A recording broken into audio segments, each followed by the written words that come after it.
అనుదినమన్న శ్రోతలకు మన ప్రభువును రక్షకుడై ఉన్న యేసుక్రీస్తు యొక్క సరిసాటి లేని మహా గొప్ప పరిశుద్ధమైన నామం నందు శుభములు.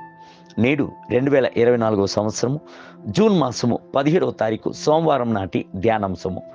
ప్రియ కుమారుడైన వాడు. మత్తయి సువార్త 3వ అధ్యాయము 17వ వచనం నందు, ఇదిగో ఈయనే నా ప్రియ కుమారుడు, ఈయన యందు నేను ఆనందించుచున్నానని ఒక శబ్దము ఆకాశము నుండి వచ్చెను. భూమిలో నుండి పలు శబ్దములు కలుగుచున్నది, పరలోకము నుండి కూడా శబ్దము కలుగుటను పైన ఉన్న వచనము తెలియజేయుచున్నది.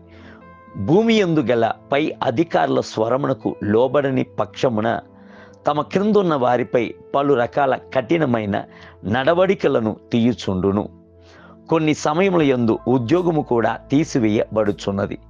చట్టం యొక్క స్వరమునకు అతిక్రమించుచున్నప్పుడు నేరస్తులుగా ఖైదు చేయబడి చెరసాల్లో బంధింపబడుచున్నారు. భువి యందే అలాగు ఉన్నప్పుడు పరలోకం నుండి కలుగబడుచున్న దేవుని యొక్క స్వరమును అందరూ పరిపూర్ణముగా లోబడి తీరవలెను. యేసుక్రీస్తు దేవుని యొక్క కుమారుడై ఉండి కూడాను దేవుని యొక్క ఆజ్ఞయున్న బాప్తిస్మమునకు లోబడి తన్ను తానే తగ్గించుకొనెను. యేసు యోహానుచే బాప్తిజము పొందుటకు గలిలయ నుండి యోర్దాను ఒడ్డు వద్దకు వచ్చెను. మత్తయి సువార్త 3వ అధ్యాయము 13వ వచనము. ఇంతవరకు మారు మనసు కొరకును పాప క్షమాపణ కొరకును మాత్రమే యోహాను బాప్తిజం ఇచ్చుచూ వచ్చెను. ఇప్పుడైతే పాపము ఎరుగని పరిశుద్ధుడైన మెస్సయ్య ఇప్పటికీ కానిమ్ము నీతి యావత్తు ఇలాగు నెరవేర్చుట మనకు తగి ఉన్నదని చెప్పాను. మత్తయి సువార్త 3వ అధ్యాయము 17వ వచనము. యేసుక్రీస్తు దేవుని కుమారుడై ఉండియు పరలోకపు చట్టదిట్టాలకును దేవుని స్వరమునకును చెవియొగ్గి బాప్తిజము పొందుకొనెను. అంటే మనలో ప్రతి ఒక్కరును బాప్తిజము పొందవలసినది ఎంతటి అవశ్యము. నమ్మి బాప్తిజము పొందినవాడు రక్షింపబడను, నమ్మని వానికి శిక్ష విధింపబడను. మార్కు సువార్త 16వ అధ్యాయము 16వ వచనం. విశ్వాసము వచ్చుటకు ముందుగా పసిబిడ్డల ప్రాయమును తీయుచున్న బాప్తిజమును పరలోకము ఎన్నడూ అంగీకరించదు. అది చెల్లని నాణ్యముగా ఉండును. ఒకవేళ అట్టి బాప్తిజమును కొన్ని సంఘములు అంగీకరించవచ్చును, అయితే పరలోకము ఎన్నడూను అట్టి అంశమును సమ్మతించుటలేదు. కావున యేసు హెచ్చరించిన తర్వాత కూడాను విశ్వసింపని వాడు శిక్షింపబడును. యేసు బాప్తిజము పొందిన దానిని పూర్తి పరలోకము గమనించుచూనే ఉండెను. మీరు తన అడుగుజాడల యందు నడుచుకున్నట్లు మీకు మాదిరి ఉంచిపోయెను. మొదటి పేతురు పత్రిక 2వ అధ్యాయం 21వ వచనం.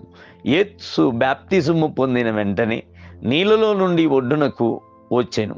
ఇదిగో ఆకాశము ఆయనకు తెరవబడెను. దేవుని ఆత్మ పావురం వలె దిగి తన మీదికి వచ్చుట చూచెను. మత్తయి సువార్త 3వ అధ్యాయము 16వ వచనం.